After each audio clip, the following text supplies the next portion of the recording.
kingdom. Live. Come on at it. What's hot?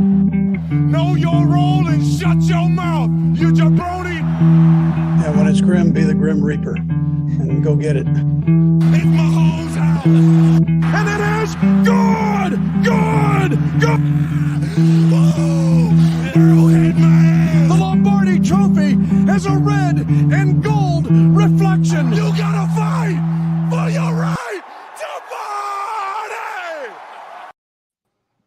Let's go. Dude, that gets me amped up, man. It's Wednesday. It's 8 o'clock. That means it's time for Chiefs Kingdom Live.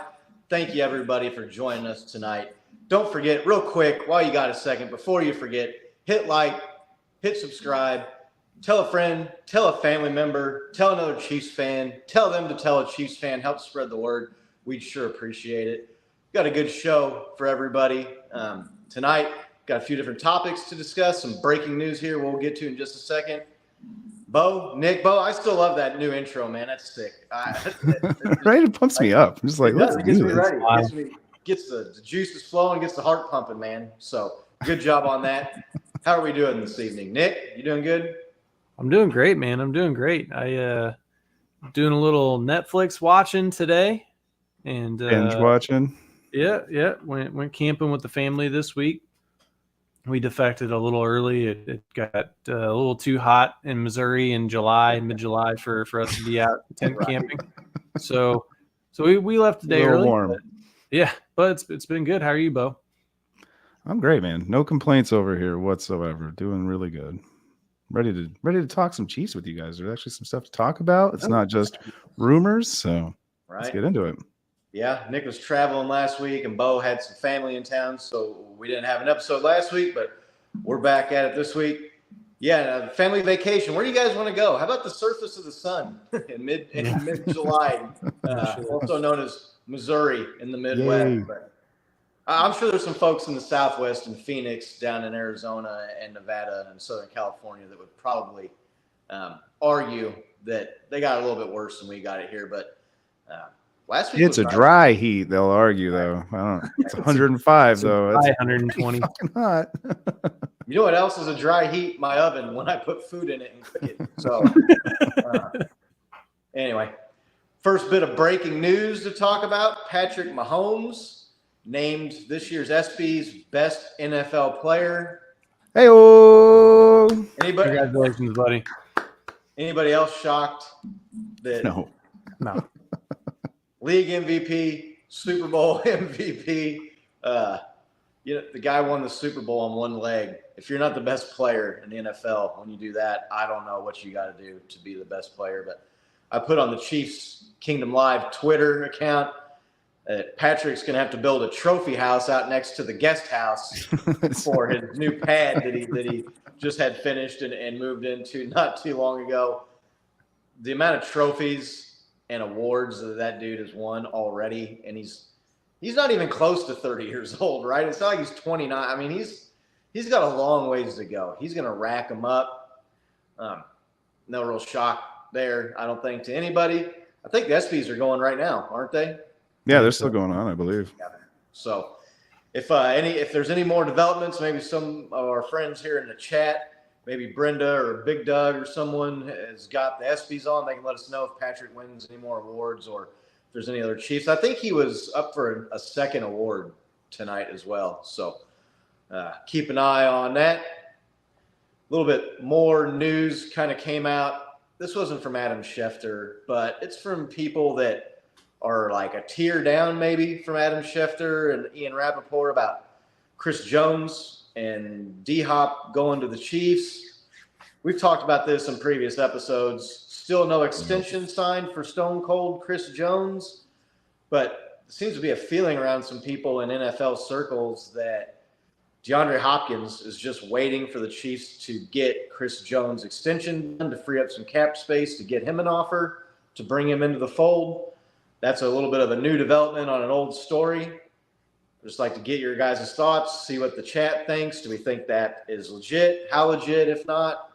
We think it's just rumors, people trying to find something to talk about. Nick? Yeah, it's like you said, it's a tier down, so you kind of wonder about the legitimacy of what people are saying. But I mean, it is weird that DHOP hasn't signed anywhere, so it does kind of make sense, and Right. maybe that's where people can come in and speculate. And I mean, it's not like you go to Twitter jail if you put it out there and it turns out it was bullshit, right? So, but yeah, it would be cool. I mean, if we were able to sign Chris Jones, then convert some stuff to signing bonus, take his salary for this year, basically spread it out over the next 5 years, sign DeAndre Hopkins. I mean, I don't think anybody's going to be mad in Chiefs Kingdom. Yeah. Like, oh shit, we extended Chris Jones and we got DeAndre Hopkins. So it'll be interesting to see how it plays out. We're just waiting for the news, right? I mean, come on, Beach. We're all sitting here just kind of waiting. It's a slow week. Great time to scoop it up. Right.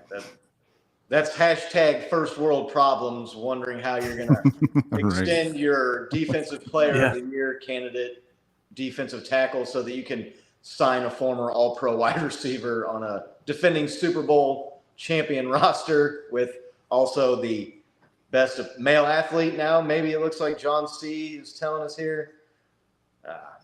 Best player in the NFL, Super Bowl MVP, league MVP. We got it too good, fellas. We really got it too good, Chiefs Kingdom. Bo, what do you think about this story? You think it's got legs? You think it's real? Just chatter? What do you think? No, yeah, I've been thinking about this a little bit. It's just interesting that the same name kind of keeps popping up, especially even on this show. We brought up DHOP over all the other people that have been rumored to be talking with the Chiefs or visiting their facility or whatnot. So it's just interesting that DHOP's name's still in the fold with all this. As far as Chris Jones's contract, I can't see how he would be trying to make cap space for DHOP. For one, I can't see another team paying Chris Jones money for him right now because he's going to be demanding quite a bit, and we've been making the moves to pay him that money. So I'm still of the opinion they're just trying to make both parties happy on that end, on Chris Jones and the Chiefs end, right? They're just trying to look out for the best of both interests on both parties there. I'm kind of the opinion, yeah, if we get DHOP, that's awesome, but if we don't, I don't think any love is going to be lost whatsoever. So so my opinion hasn't really changed too much on it. I don't think I did hear though that I think from like the same level down sources that they're pretty close on Chris Jones's contract though. So very soon. Yeah, very soon. Brett Veach alluded to that too when they were talking to him at the ring ceremony a few weeks ago that we broke down a couple episodes ago. That he thought that they were close and he fully expects to get it done. D-Hop to me is kind of like that the bonus fries in the bottom of the bag right after you get Chris Jones. It's like we get an onion ring with your fries. You're like, hey. Right, and then you find that down the bottom. Oh, I got some extra fries left over. I didn't know I had. That's kind of why I look at D-Hop signing. That would just be a cherry on top, bonus fries signing for the Chiefs. I don't think that the Chiefs. I'm trying to think of the right word to use for D-Hop. I don't think the Chiefs need DeAndre Hopkins on this team, but the wide receiving core is definitely the most unproven in the Patrick Mahomes era. So what do you guys think it would be? It's not, I don't think it's necessary or needed, but how critical or how big of a signing do you think that would be on a scale of 1 to 10? Nick? I'm going to go 7. I mean, it's not blockbuster, right? But it's a proven, known quantity. It's a guy that you know can light it up, and he's a true number 1 wide receiver, right? So I know that I haven't been as favorable in the past as far as signing him, but it would still be a big signing. I mean, it's yeah. NFL Twitter would melt down. Like, they just can't keep getting away with this, right? Like, I mean, sign Chris Jones and D-Hop, just the other NFL fans melting down on Twitter alone would be worth us signing him, even if the productivity wasn't super great. Yeah. Bo, what do you think? Scale 1 to 10, how necessary or big of a signing would that be? Yeah, I think it tips the scale a little bit more. We've talked about this a little bit. I'm going to say like an 8.5, maybe an 8, somewhere 8.25. Just in the fact that we were talking about there's no real wide receiver 1 on the team. There's like that's still up for debate who that's going to be. I think this would kind of like establish that, or at least establish a bar on who would be the favorite receiver, and then it would just be super competitive for our boys. So I think it would be a little bit more of a blockbuster move, so to say, but nothing like, I don't know. I'm not going to say names right now, but right. Well, yeah. What about you, sir? What about you? Yeah, I'm somewhere in that 6.5 to 7 range. I don't think it's necessary, but I think it would still be a big signing. And you're adding, like you guys just mentioned, a proven former All-Pro wide receiver. The guy is Hall of Fame bound. When you look at his numbers, I kind of got into a little bit of a back and forth with Lance the Spoken. If you're familiar with Chiefs Twitter, you know who I'm talking about there most likely. He was making the assertion that D-Hop's would be the best wide receiver that Patrick Mahomes had ever thrown to. And, of course, me being a big fan of the cheetah, I took a little bit of exception to that. No way. So I went and I looked up their career numbers. D-Hop played a little bit longer, so it's hard to look at total numbers. So I went like on his yards per catch and yards per game and touchdowns per game. Those two guys are almost exactly dead even on. I thought somebody was going to be a front runner for sure. Tyreek had him on yards per catch. He had him I looked up. I think it was 4 or 5 categories, and Tyreek Hill edged him out on 3 of the 5. But D-Hop beat him in a couple different ones. That was I think catches per game. DeAndre Hopkins has a little bit more catches when he's on the field, but you could also look at targets, and you could also look at Tyreek Hill scores long touchdowns when he gets the ball. So maybe possessions, it would have been longer for a guy because he blew him away when it was 50, 60, 70-plus yard touchdowns, plays of over 40 yards, 50 yards. Tyreek Hill was, right. I mean, he dominated. Yeah, that's obvious. So he was definitely the big play threat. DeAndre Hopkins, a little bit more of a possession. I probably shouldn't say it like that. He's not a possession receiver. He's better than that. But a guy that picks up, moves the chains, picks up first downs, catches the ball, keeps the offense on the field. Tyreek Hill is a little bit more of a field stretcher. So a little bit of a tough comparison, but their numbers were dead even. And when I looked that up, I kind of fell more into all right, yeah, let's go get him. He's gone to some of these other teams and visited and left the facility. He went to, I think, Tennessee. He went to New England. That's DeAndre Hopkins, of course, I'm talking about. Left without a contract. I got to think that he's waiting for the Chiefs to do something, right? At this point. If you're a Patriots fan, you're pretty certain he's going to New England. That's what I'm seeing on the internet. They seem to think that he's going there. That's the only thing I would say to that. They got Juju, okay? So that's your Juju new wide receiver. Mac Jones, baby. Yeah, Mac Jones. I mean, if you're DeAndre Hopkins, do you want to play on the defending Super Bowl champs with Patrick Mahomes, or do you want to go play with a non-playoff team and Mac Jones at quarterback in New England? I mean, the rumor is he does not want to be catching balls from Mac Jones. That's what I've seen on the internet too. So Mac Jones or kind of Patrick answers Mahomes? itself. Yeah. Patrick Mahomes is your quarterback. So yeah, I'm a little bit more on the D-Hop train. Sign him than I was before. I looked at his career numbers. He was a little bit better than I thought. Quite honestly, I just don't. Playing in Houston, they didn't have a lot of success like the Chiefs had here. And then the Deshaun Watson situation. Then they traded him for next to nothing to the Cardinals. The Cardinals are kind of a mess of a franchise as well. They're struggling to get the quarterback position straightened out. So D-Hop a little better than I thought. The big thing to me was earlier before he was released, and it looked like it was going to take draft picks, like a trade to get D-Hop. That was when I was really on no, we don't need to be giving up draft picks for a guy that age, but Cardinals let him go. He's on the free agent market. We'll see what happens. Do you think D-Hop is on Chris Jones's radar in his contract negotiations? I don't know. That's kind of what that report was suggesting, but I don't know that he would talk to Chris Jones about that. Maybe the Chiefs are just give us a little bit of time, wink, wink, nod, nod, kind of thing. But, right.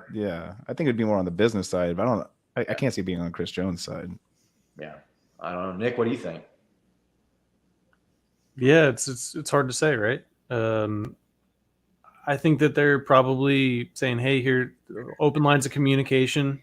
Hey, here's where we're at with this contract extension with Chris Jones. We need to free up that money, and so we can't make you an offer until we get this lined out." I mean, it makes total sense. I'm seeing from John and Brenda, right, that the Pats have already offered DHOP, and it's been sitting. So, uh, Ooh, all if right, let's he was go. going to sign, he could have signed. Wow. D-Hop over 11,000 yards in the last 10 years. Yeah, he put out a tweet or something that said that show me a season where I haven't had 1,000 yards or something like that. And Yeah. And he's had a couple, I want to that say speak 12. for himself there. Yeah. A bunch of 100 catch seasons and a bunch of 1,000+ yard seasons. I don't know that he's ever had like one of those huge, like 14, 15, 1,600 yard seasons that you see, but he's been steady and he's been good and definitely one of the top 3 or 5 wide receivers the last 10 years very easily. So be nice to get that guy in the fold, especially some of these young guys. Rashee Rice, the rookie, is kind of a similar big body target guy, can go up and catch contested balls. Maybe he could learn from a guy like DeAndre Hopkins. Maybe you get some added benefit of signing a guy like D-Hop for the younger guys on the team. So it's looking like it's making more and more sense. And every day that goes by that he hasn't signed with somebody else, I think it's more and more likely that he ends up on the Chiefs. So we'll keep an eye on that, how that goes. We're talking, Nick, you mentioned NFL fan bases and other players melting down. We have another Philadelphia Eagles player on a podcast blaming the field for losing to one-legged Patrick Mahomes in the Super Bowl. Dallas Goedert said that not only did the sod father mess up the field, but he knew what he was doing when he did it. This is getting wild at this point. Like, everybody knows who I'm talking about. George Toma, a.k.a. the sod father. He's taken care of like every Super Bowl field up until the last couple. He's more of a consultant here the last handful of Super Bowls. So yeah, this idea that he was in charge of it and he rigged it to help the Chiefs is ridiculous because he wasn't in charge of it. There's an article you can go find where they talked to him about it. And he was like, yeah, I told them like they were overwatering it and they didn't need to do that, especially since they didn't have it wheeled outside in the sun for a certain amount of time. So Dallas Goedert, the Eagles, I'm thinking, was it C.J. Gardner-Johnson, the cornerback a few weeks ago, 2 or 3 weeks back, blaming the field, saying that game run it back different on a better field. Yeah. Cry Eagles cry at this point, man. Like I put out on the Chiefs Kingdom Live Twitter, friends don't let friends blame the field for losing the Super Bowl. Some of these Eagles players and these fans need to get a hold of each other and say, all right, this is enough, man. We got to stop this. What are your guys' thoughts? I'd be interested to know. I mean, I think I know what your thoughts are going to be, but it's funny to talk about at this point. The Super Bowl was, 5 months ago? We're getting ready to go into training camp. Eagles players and fans still crying about the field. Bo, you were there. What did it look like to you? Dude, it was so brilliant. The sod father was so gifted. He was able to develop a turf and a special sod that only affected Eagles players. Could you imagine that? Like, it wasn't 2 teams out there on the same field at all. GMO shit, huh? Yeah, it was crazy. And so even with the cleat changes, he anticipated the spike changes and still had the perfect recipe dialed up for that. I mean, it's ridiculous. Like, how are you going to blame the field out of everything? Like, blame your performance, blame some bad ref call if you want to. You blame the field. Like, I just grabbing at straws at that point. I feel like. Nick, what do you think about this? I mean, I want to keep it PC. There's a couple of words that come to mind when I hear people talking like that. Let it out. Yeah, no, look, if that's really what you think that was the difference, I feel sorry for that person because they're not going to go and do what they need to do to get better, right? Because that's sitting there going, wasn't my fault, wasn't anything that I did. I mean, it's like 2 tiers down below blaming the refs for losing, right? Right. I mean, it's worse than blaming the refs. Yeah, that's what I mean. It's like out of respectability is what I mean. Like 2 tiers down from respect for blaming the refs. Because like you could have a legitimate, like the Saints had a legitimate gripe in that one NFC Championship game where they got screwed by the refs, right? But it's just, I don't know, it makes you look weak. You know, it's like but keep talking because it's funny. We just sit back and we just laugh. We just go, yeah, well, you know, the rest of the NFL's laughing, not just us. The guy with the sprained ankles playing on a slip and slide out there on the field, and you think that it benefited you guys more? I mean, our quarterback was on a bum ankle. You know, the field looked okay when he ran for 20 yards in the fourth quarter and outran all of you guys. It just, I don't know. They don't seem to mind that field being an advantage when their O-line was like running that quarterback sneak at will on us. Like, maybe there's some traction issues there for our defense. Yeah, I don't know. Exactly. Yeah, our defensive line didn't have any problem on those quarterback sneaks like you're talking about, Bo, with traction and digging in and trying to stop that push from the line. Where was all the crying at halftime when the Eagles were up by 10 points about the field? Did they water the field at halftime that I missed somewhere in between the players leaving the field and the music crew setting up the stage and the audio for the halftime show? Field looked like it was working pretty good for their offense and their defense the first half when they, like I said, they had a 10-point lead. Like at some point, if you're the coach of the team or you're the general manager, you got to go to these guys and say, look, we got to cut this out. This is a bad look. We look terrible. Hey, I mean, I'm just trying to think of anything. Social media for a minute. I'm just trying to think of anything worse or lamer than blaming the field.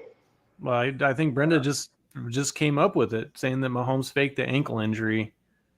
I mean, that's like the QAnon version of the NFL there. Right? Yeah, I actually think it's under when Elway was complaining about fans being too loud and wanting them to be quiet, right? Like, that's a good point, Bo. Yeah, that's probably okay. Yeah, blaming the home crowd for being too loud. That's probably lamer than blaming. The field. I don't think it is though. I think blaming the field's lamer, man. Like if it is, I don't know. The field, because the field is there for both teams, is where the crowd noise actually alternates, right? Yeah, it's a great point. Right, but the crowd's supposed to be loud. The field's. Is anybody on this show or in the chat gonna sit there and say that field was in perfect condition? No, it was slick. Travis Kelce on his touchdown slipped when he hit the sideline, right? But everybody plays on it. The crowd. Do you blame the field when it's covered in snow? Do you blame the field when it's slippery and rainy out? No, like you don't even blame the weather at that point. You're like, oh man, it's going to be more difficult, but you don't put it on like, oh, run it back and on a different field and we win. Like, ridiculous. It's ridiculous. No, you don't. No, you don't. Because you're up against Patrick Mahomes. Yeah. Maybe if you traded Jalen Hurts for Patrick Mahomes. I mean, Jalen Hurts, did the field have anything to do with that fumble that Nick Bolton returned for a touchdown? Which I understand it's hard to say that's the difference in the game because there's lots of plays that make up the outcome of a game. But really, was the biggest the biggest error, the biggest mistake in the game, and it kind of cost them in the end. I mean, almost the difference in the game. You could say. So, and the refs even spotted them another touchdown that they took off the board for the defense, right? So it's ridiculous, right? Somebody needs to do those players a solid and pull them off to the side and be like, man, you do not sound good when you say this stuff. All you do is you just sound weak, right? Like, just be like, yeah, no, like it was a really close game, and they just inched us out. I feel like it's one of those things where if we played them 2 or 3 times, like it would be a split, right? If it was a series, kudos to them, and we're gonna go back and work harder to win it next year. I mean, that when you sit there and go, well, the field was slippery, oh well, it was slippery for everybody. Get the fuck over it. I mean. Like, you're still talking about it? My old coach used to tell me there's a difference between an excuse and a reason, right? Like, excuses. Yeah.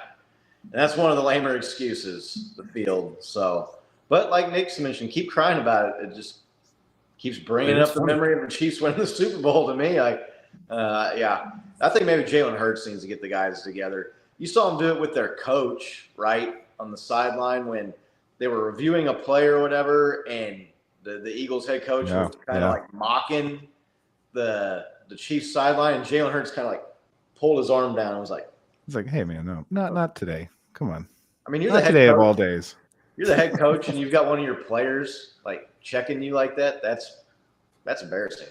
Really. Act like you've been here before, coach. Come on. Act like you've been here. And maybe that's a reflection of their coach crying, making excuses, not winning with class, not losing with class. So keep on crying because we're going to keep on laughing about it. Another kind of quick story before we get into the Quaterback series that was released on Netflix here. I don't know how much time we want to spend on this. It's an infinite. I am not going to lie. I find it like we're safer now. Infinitely fascinating and interesting for I don't even know what reason. This Chiefsaholic story. The guy's been on the run. They caught him. I've got thoughts about that, but I'd just like to know what everybody thinks in the chat, and I'd be interested to see what your guys' thoughts on there. Are you surprised that they caught him after all this time? Wait. You should back up for somebody who's doesn't know the story. You might want to like summarize what happened a little bit, right? Like, oh yeah, Chiefsaholic super fan that wore the wolf costume, went to all the Chiefs games, went to road games, went to the Super Bowl, was all over social media. I'm not gonna lie, his social media game was good. I enjoyed his Twitter account and the videos. Yeah. It was Even funny. That last one, like after he got out of jail before the Super Bowl, and he put that video out, was like talking about you're mad, like you're sad. The and I'm Takashi sad. 6ix9ine song or whatever. It was so funny. Like it's like I'm a prison baby, and I'm gonna go chat. It was funny. Guy's obviously a scumbag. Anybody that would walk into psycho, a and put a gun to somebody. I'm not trying to glorify or make light of a guy that made some bad things, but he was an entertaining follow on social media. He turns out, contrary to his tweets about being a self-made success in the warehouse management industry, he's out there, out allegedly, supposedly robbing banks to finance his Chiefs addiction. Allegedly. He got arrested for robbing a bank in Oklahoma. I put a tweet out on the Twitter account now that he's been picked up by the feds. You think they'll lower his bond in time for the week 1 game, the NFL kickoff? Because I could not believe when they lowered his bond so he could get out before the Super Bowl. What are you thinking? Money, dude. I don't know. They're just trying to get milk it. I don't know, man. I'm with you. I don't understand. That joke flew over so many people's heads on the internet, Right. By the way. I think people thought you were serious with that. Right. I think there were some people that were mad, but that's Twitter, so that just comes with the territory. But after all this time of being on the run, how do you not make it to Mexico or get out of the country or something? You're just chilling in California. They're looking for you. Turns out now they've got evidence that he's probably the culprit or allegedly the culprit in 6 or 7 different bank robberies around the Midwest and the, I don't know what you call it, 5-state area. He didn't really do any here close to home, which is kind of smart for a criminal. But are you surprised that they caught him, Nick? Not really. I mean, and it's crazy to say that, but this world is so connected now, and there's so many. I mean, they were able to pin him. The FBI tweets said that they were able to basically pin him on these other deals because his cell phone was pinging towers in the same areas where the banks were robbed, and then he was depositing the exact same amount of money that was stolen into his accounts, then trying to wash it somehow with genius. Yeah, it's nuts, man, but not really, right? I mean, he was still in the United States, and man, the federal government has a lot of resources, bro. They really want you. So I'm not surprised. Hey, moron! Hey, Yeah, I didn't expect it to loop. Yeah. No, well, I mean, it's worth repeating. How dumb can you be? I don't know. Maybe he was scared to cross the border. I don't know, but yeah, I'm not surprised. Were you surprised they caught him, Bo? Not at all. For all the reasons you just said. How are you going to bring your cell phone in with you and just make the same deposits you rob a bank for into your own account? Like, I mean, I guess criminals aren't the smartest out there, right? But People are just out there living some crazy lives, man. Robbing banks, driving to football games, wearing a wolf costume. I don't get any of it. It's a crazy story, dudes. It's like I'm glad they caught him, but not surprised at all that they didn't catch him. Like I'm with Scott though. How are you not out of the country with $800,000 and you've been on the run for 4 months? But Well, again, I mean, not the smartest bunch we're dealing with here. I don't think he was very smart with the money. I think he blew it on Super Bowl tickets. And I want to say last year, ahead of the Chiefs-Bill game, he was tweeting out pictures of a bet ticket at Hollywood Casino where he bet 80 grand on the Chiefs to win that game against the Bills. What was that, week 5, I want to say? So this comment right here. Have you guys seen the video of him, the die pack blowing up on him? And I guess the next week he returns to a different bank and he has a note. Don't put a die pack in this. Right? One. Yeah, I did see that. That's funny. I am surprised they got him. I thought he was out of the country, and I don't know that he was a big enough time criminal to start like looking in Costa Rica or start Belize a new life in a foreign country. Right? Like, yeah. Scared to cross the border, man. You ain't planning. scared to walk into a bank with a gun, like, but you're scared to cross the border. I don't know what he was thinking. He had plenty of time to get out of the country, but maybe he. Again, like you said, but I think you hit the nail on the head when you said criminals aren't necessarily the smartest. So that dude's looking at a long time in jail. Well, prison, but yeah, I don't know how you don't get out of the country and end up getting caught, but he did. So sucks to be him. Don't rob banks and don't pull guns on people. I guess that story. PSA pretty easy lesson to learn. Right? I mean, just be like me. Go to work every day. Get you some season tickets. Watch the Super Bowl on TV. Go to a few playoff games. Nothing wrong with that. You don't have to go to every game, and you don't have to be. Also, like the aspect of making yourself a celebrity while you're also a criminal, drawing all that attention to you. Probably not the best idea ever either. But yeah, he's going way. So on the pantheon of Missouri outlaws here, where does he unseat Jesse James? No. No. Too small time? I don't know. Too small time. Too niche. You have to ask me. I know people that have aces and eights tattoos, right? Like, yeah, that's true. I don't know. There might be someone out there with a wolf tattoo. Who knows? You think there's gonna be a Chiefsaholic tattoo out there? Somebody's probably gonna do it. This world's crazy. You never know, man. I wouldn't put it past the world. Right. Could be. So they're out there, they're like, hey, can you make this look like KC Wolf? Right. Yeah. Right. Moving on to a little bit better story here. The Netflix docuseries, whatever they call those these days, was released yesterday, called Quaterback. Not the most creative name ever, but gets right to the point and lets you know what you're getting ready to watch. So good job, Peyton. Nailed it. Now, yeah, Peyton, the Omaha guy. Productions. I had to hear Omaha again. I thought I'd heard that for the last time and just like cringed. It was like nails on a chalkboard when I heard Peyton Manning's voice saying Omaha. But I made it past that. I thought they were going to release that a few episodes at a time, but apparently they released all 8 episodes at once. So I was mistaken. I've made it through a couple episodes. Thanks to somebody for letting me use their Netflix account. I'm not going to say who, but it might be one of the 2 guys. Allegedly. Not I don't even have Netflix. First 2 episodes in. What do you guys? I mean, just overall thoughts, and we'll kind of talk about maybe some of the details. Pretty well done as far as just the access and what they put in there. Netflix, they're getting to be experts at this stuff now.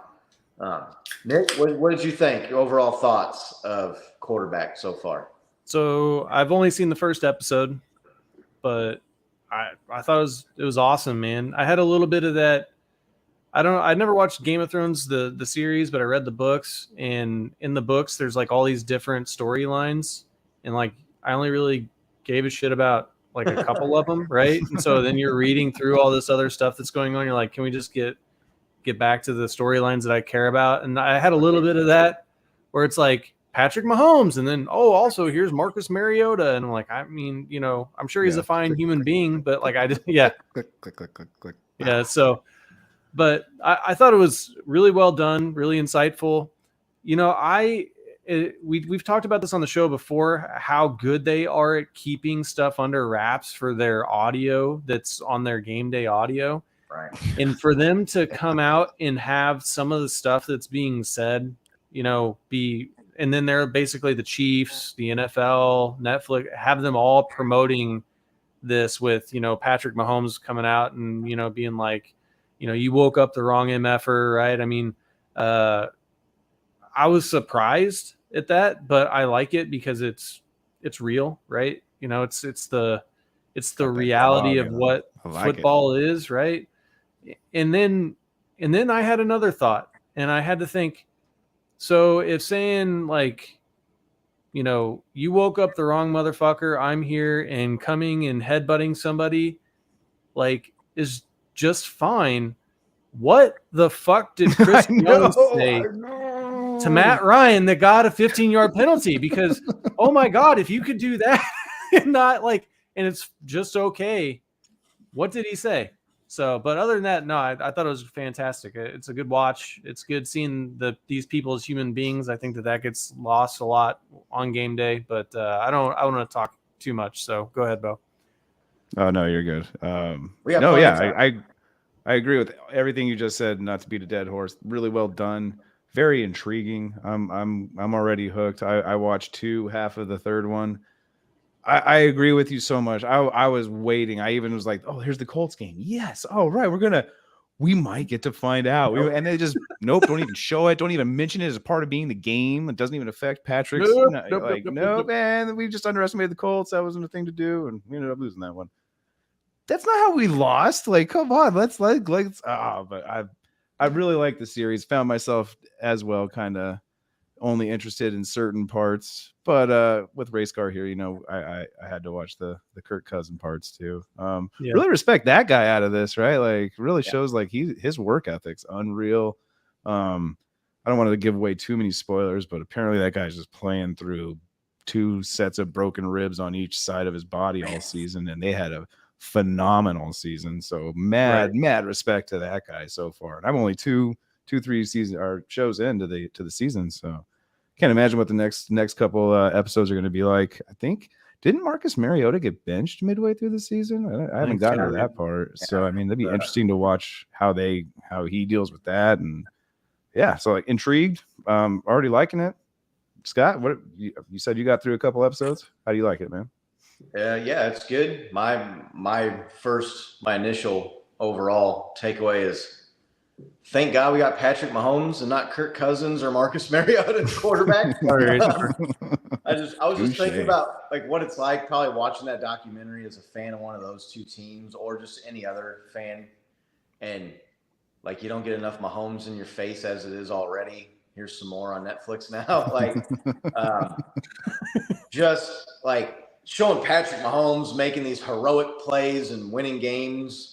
And then they like flash to Marcus Mariota, like throwing interceptions and losing games where they had the lead with a minute left to go. And Kirk Cousins, this is his first 3 interception game since 2000 and whatever, and losing. And then it's back to Mahomes and he's kicking ass. And then these other guys, I was almost like, did Marcus Mariota regret agreeing to do this? I wonder after it was over, after he's had a chance to maybe watch it and see and go, man, I'm not nearly as good as those two guys. Like maybe I shouldn't have.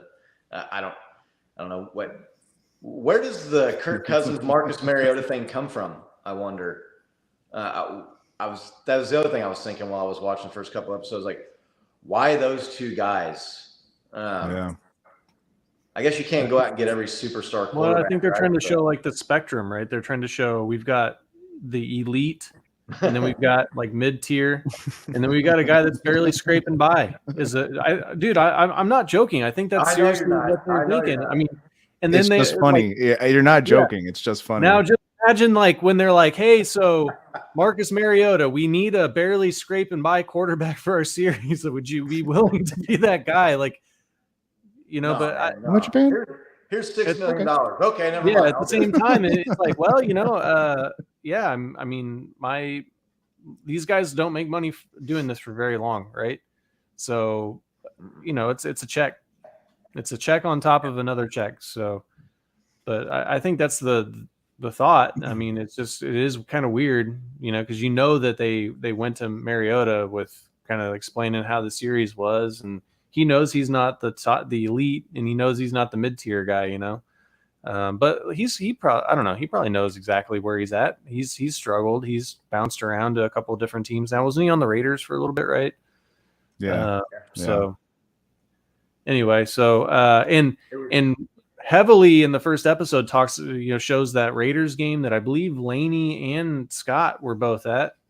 They didn't play certain parts of that game and things that happened with certain fan bases booing a certain, referee that referee. the ref of the Super Bowl. It was a little more than booing, but yeah. It was a little more than booing, but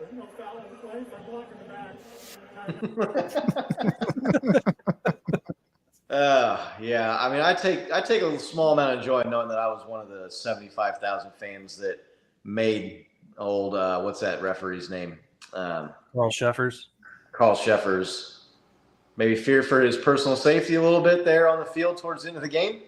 So, yeah, great 100%. Chiefs Raiders is a game to go to. If you've never been to a Chiefs Raiders game, you got to go. Chiefs Raiders. They play on Christmas or something this year, right? They have a Christmas Day game this year. Is that right? I think so. Yeah, actually, I think that's right.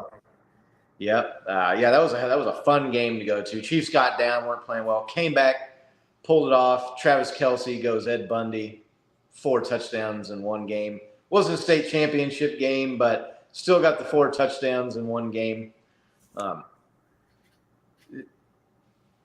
Kirk Cousins, I almost felt I feel kind of bad for the guy after watching the first few episodes of the same, because he's kind of a dweeb, all right? Not that I'm the coolest guy ever, but he's kind of a dork or a nerd or whatever you want to call him. But he seems like a super nice guy, and he works his ass off. And to struggle and lose like the big games that he does, like prime time, and then in the playoffs, I almost found myself wishing maybe for a little bit more success for that guy this year. Race Car, our girl that's watching here pretty often with us and in the comments, big Vikings fan. CKL is going to be in Minnesota for Chiefs Vikings this season here in a couple of days. Coming up October, right? It's less than October. Yeah. Oh yeah, it is October, that game. Yep. Football starts in less than 2 months. Yep. I'm looking forward to that trip and that game and checking out that stadium. So we'll be there to see 2 of the 3 quarterbacks from the Netflix series in person. I also thought it was interesting too, like the off the field, the personal life stuff, talking to him, and they showed Patrick Mahomes at the pumpkin patch place or whatever, I can't remember, the Fun Farm or whatever it was called. They had Marcus Mariota and his wife. That was a pretty cool story. They met at the University of Oregon. She was a athlete there in Oregon. So pretty cool just to see these people hanging out with their families and doing day-to-day stuff. I was watching a few of the highlights there where they're talking to Patrick, where he's talking to his friends after the game. And I'm like, man, how do you get to hang out with Patrick Mahomes after the game? Get to go to his house and shit. That'd be fucking cool. Need to figure that out. But I got our man JT. What's up, JT? Good to see you, bro. Yeah, Kurt's definitely got that Sunday school teacher feel. Maybe also like a woodshop teacher or something. I don't know.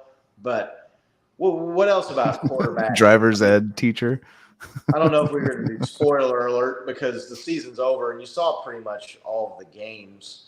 Anything else standing out? Maybe like a scene or a particular part of an episode that you enjoyed the most out of what you watched, Bo?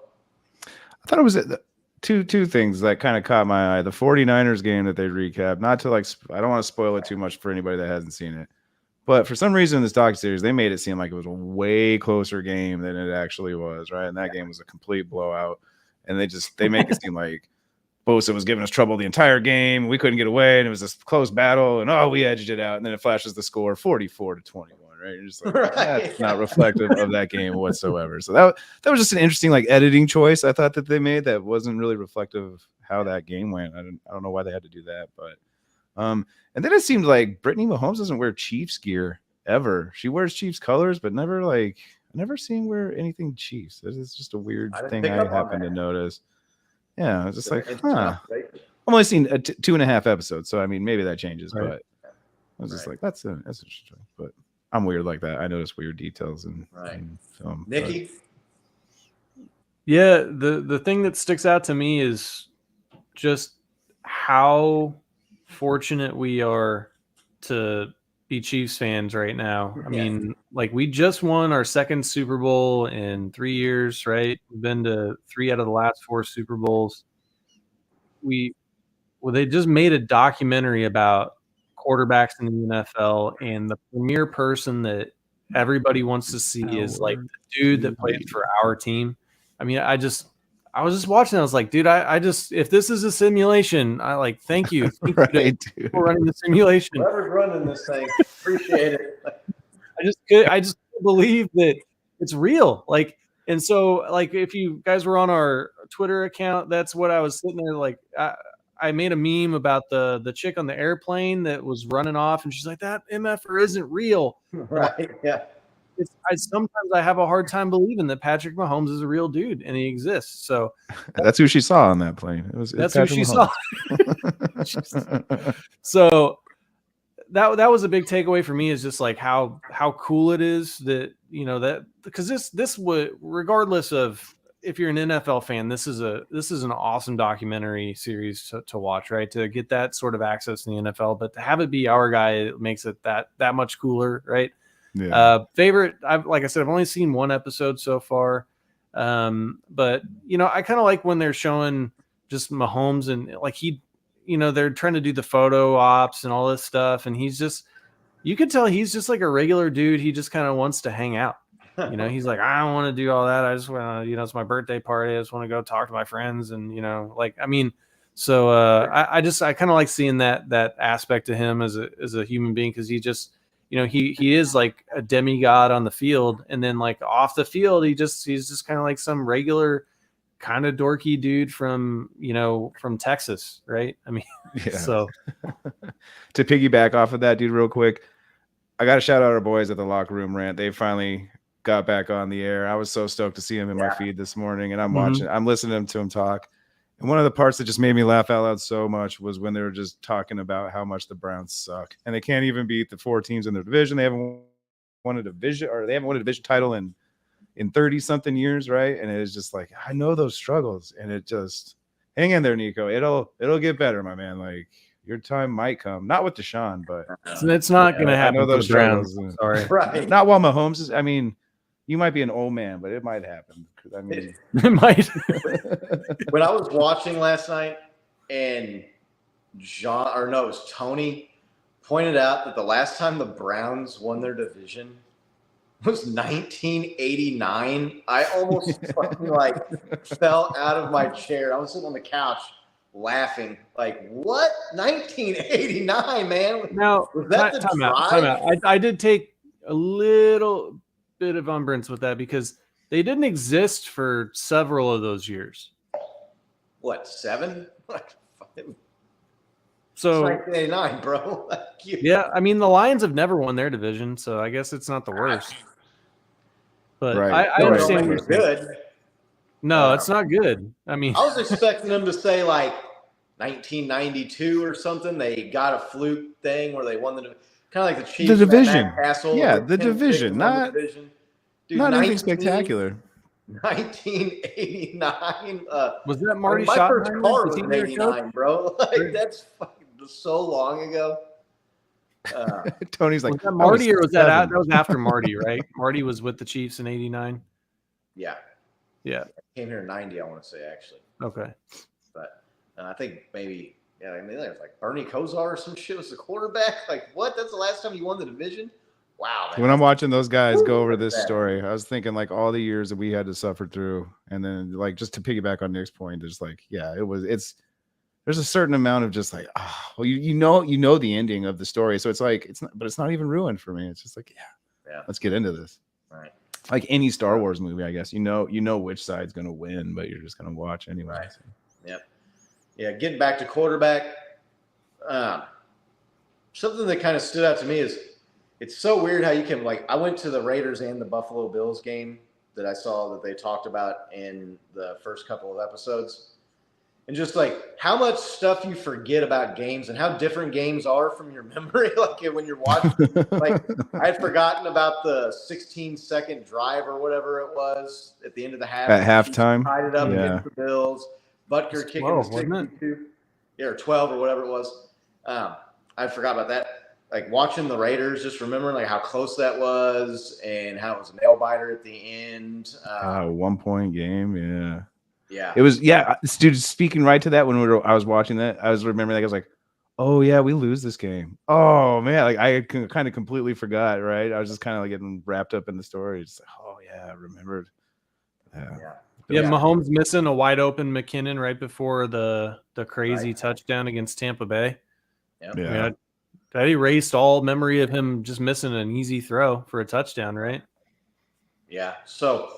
Yeah, going back and watching it and just kind of reliving the season and seeing highlights and things that you just don't really remember, even though, like I said, I was at a couple of the games and I don't even really remember it all. It just goes to show how funny memory can be. I can remember something from 25 years ago vividly, and I can't even remember the details of a football game I went to less than 12 months ago. So there's 100+ games or 100+ plays a game. Yeah. 18 games a season. They kind of get muddled in there. Yeah, I kind of take pride on remembering a lot of the plays and a lot of stuff from games, though. And I don't think anybody would be like, "Oh, Scott doesn't know his stuff." You just throw out the most random shit out there. Right. Yeah. So if you haven't got a chance to check it out, you definitely need to go watch it. Looking forward to seeing. I have a feeling too it's going to taper off, especially the last few episodes when they get into the playoffs because the Vikings go home early and Marcus Mariota gets benched and the Falcons obviously don't make the playoffs. So really looking forward to the Super Bowl episode where it talked about the little preview. It was something about beating the Bengals in the championship game and then playing in the Super Bowl. And I was like, all right, baby, can't wait. Skip to the end, right? It's like the old book, right? Read the last chapter of a book first kind of thing. But really well done. Really super interesting. You get I'm not going to say a personal connection to these guys, but you do get that human element of it. And I think the third episode, we're kind of breaking down in the trailer that I was watching there at the end of episode 2 before we jumped on here, was talking about the training and the physical component of the game and just how beat up these guys get every week and go back out there and play. Really, really interested to see how that goes. So check out Quaterback on Netflix. Looks like Laney's watching the Super Bowl again. I saw our man JT was in the chat talking, saying that it would have been cool to have a series like this when Cam Newton was in his prime. Yeah, no doubt. Cam Newton was a beast. Oh, man. He had a stretch there. I mean, he was league MVP, right? Played in the Super Bowl. So hell of a player. I've kind of compared him to Josh Allen a little bit. I think that peak is going to be really good but once the scrambling and running ability kind of starts to diminish, I think you might see him drop off. But JT, our man, they've got the consensus, or pretty much the consensus, number 1 quarterback in last year's draft that was here in Kansas City. So we'll keep an eye on JT's Panthers here. I don't know if there's anything else. Any questions in the chat? If anybody wants to update us on what's going on with the SBs, anything you guys want to talk about? Messi won. Brenda put in there somewhere that Messi won best championship performance. And I think she also said if you're not winning a Super Bowl on one leg, I don't know what kind of beats that performance. But World Cup winning a World Cup is it's a pretty good one. I'm trying to remember though. Did Messi have a big game? Did he score 2 or 3 goals or not? I mean, I know he went to penalties. I'm not sure if There were my several memory's penalty kicks in terrible. that game too, right? I'm pretty sure he put the whole team on his back though throughout the entire tournament in that sense too. Oh no, there was definitely a few games where they were close, and he came back and they kind of got shocked there in that first game, right? And they were like, "Oh no, is Argentina going to make it out of the group stage in Messi's last World Cup?" And more proof that the simulation is real, that Messi leads his Argentina country team back from the brink of elimination in the group stage to win the World Cup in his final World Cup and cement himself as the best soccer player in the history of the world. Like, what? What do you think all these scriptwriter nuts in the NFL are thinking about this quarterback? Oh, you just happen to pick the quarterback that wins the Super Bowl for your Netflix documentary, right? Right. Yeah, they talk about that all the time on New Heights. Jason and Travis Kelce talk about, well, the scriptwriters are getting good on this one, or well, thank the scriptwriters. I don't know who's writing it, but thank you. Like, this is a lot of fun. So yeah, I love that they play into it. I love it. Yeah, Laney's asking about DHOP. Yeah, if you would have been on time to class, Laney, you would have heard us talk about DHOP to the Chiefs. Well, we definitively say whether we thought it was going to happen? No, we didn't. Whether or not it's gonna happen, I'm gonna say it is at this point. I'm fairly confident he's gonna play for the Chiefs. Just he's visited all these other teams. They've made him offers. They gave him the hard sell in New England and Tennessee. Tennessee scrambling to replace A.J. Brown, which was a stupid decision on their part and cost the guy the job, and rightfully so. But they gave him the hard sell, and they've got better cap situation, I think, than the Chiefs have. So they probably offered him maybe a good deal or a good contract. I feel like D-Hop is holding out for Patrick Mahomes and that ring. So I'll go on the record. I'll say that he does play for the Chiefs this year. Nick? Yeah, fuck it. Yeah, yes. He's going to play for the Chiefs this year. Mo? Ooh, shout out to Shant Club. I'm going to lone wolf this one and say, no, I don't think he is. I think the hold up on everything is Chris Jones, and we're going to do everything we can in our power to get Chris Jones.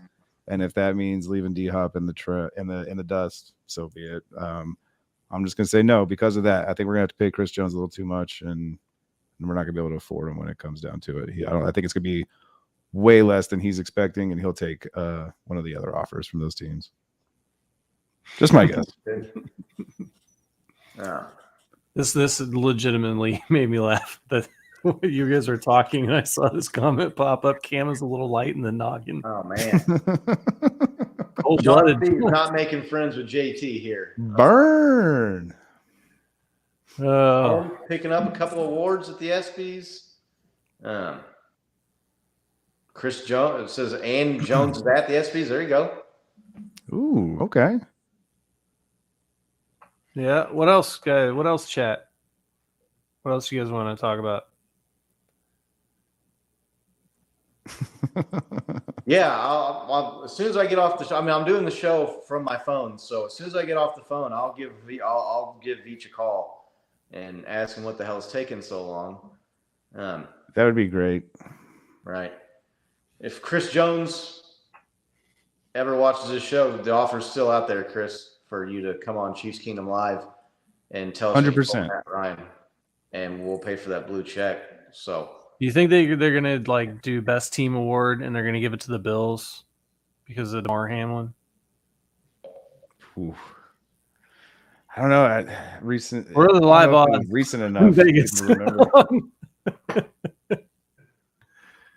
Yeah, I don't know what you just mentioned the Bills. This popped into my head. Like they show Patrick Mahomes and Josh Allen talking after the game on Quaterback on Netflix, and Patrick Mahomes like, hell of a game, bro. Hell of a game. Good job, man. You're a hell of a player. And Josh Allen's like, yeah, you too. He's like, well, we'll see you later. No, you're not. You ain't making it that far, bro. Yeah, the Bills. Oh, shit. The more and more I look at it, the more and more I can see the Bills having some turmoil this year. And Did I hear from you guys that Josh Allen said that he was going to try to run less this upcoming year? I saw, I don't know if it was an interview or what it was with him, but he was talking about it. And he was acknowledging the fact that, he's not going to be able to continue to like run and take a beating. And I think he was injured towards the end of last year. I think he got hurt. Oh, yeah. Yeah. I think he was dealing with some leg injuries and an elbow injury from taking those hits. Can't do it. Yeah, his arm definitely wasn't the same. Can't do it at quarterback position. So, but he's their whole running game. So what are they, unless they can just invent a running game overnight? Yeah. Is there a running back out there? Maybe they get Dalvin Cook and he goes and plays with his little brother or something. But other than that, dude runs like 30 runs a game, 40 runs a game. Like running less could just be 20, 30 versus 30, 40. Like, I don't know. I don't see them getting away from that. I mean, they might try it for a series or two. Right. Until they start losing a game, right? Yeah, exactly. Like, this isn't gonna work. Let's run them. Right, until they're down 10 points in the third quarter or the fourth quarter to the Bengals or somebody. He could run. He could still run. Just don't lower your shoulder and try to prove to the world how tough you are, man. They don't give out trophies at the end of the year for quarterback that took the most brutal hits. Like it's you're winning a contest that like nobody's having. Right? Exactly. There's no points for it, right? Like, yeah. Yeah, people talk shit about that. They're like, oh, well, Josh Allen lowers his shoulder and Mahomes, he'll slide, he'll run out of bounds. I'm like, yeah, that's because he's smart. Right. I'm like, who's there at the end of the year? I don't know, man. So Patrick Mahomes was playing on one leg at the end of the year, but that wasn't from him running. That was from the Bengals' new left tackle. Have fun with that one, Bengals. On his play.